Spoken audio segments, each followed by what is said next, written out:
What's for dinner? At my house tonight, I'm making finger steaks. And a lot of times when I have a recipe that I've grown up with, I will go out and kind of look how other people are making it, just because I don't want to be stuck in what I grew up with if there's something better out there.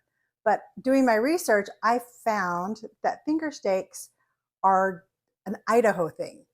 I did not know that. So if you've never tried finger steaks, you've never heard of finger steaks, you're welcome. They're amazing. Not the healthiest dish, but so good. You will not regret trying them.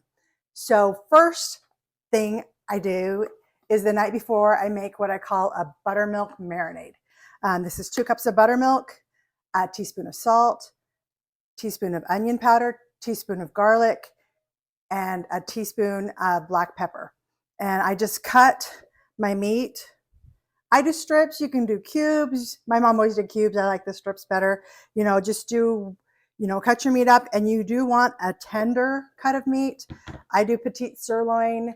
You can use others. It's not set on that cut, just as long as you know that it's a tender cut of meat, because you don't want a chewy, gristly finger steak.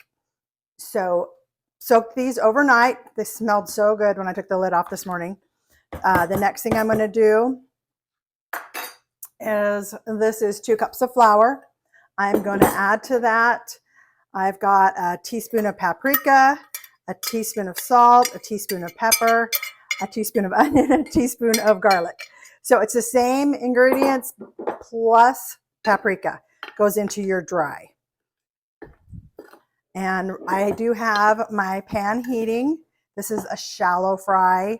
So 1 to 2 inches of oil. It doesn't need to be covered. You're going to flip your finger steaks. That way, you're doing raw meat. You want it to cook all the way through. So it's not just throw it in the oil and have it done. You're going to cook it 350. All right, so I've got my dry ingredients all mixed together. So prepare to get a little dirty here.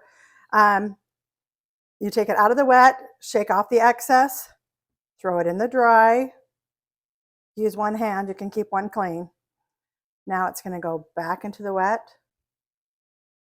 drip off the excess, straight into the oil. Whoa. And you're going to cook that until it's brown on both sides. And that's what's for dinner at my house. So please leave in the comments what you're having, recipes if you've got them, and I will be back tomorrow with what's for dinner.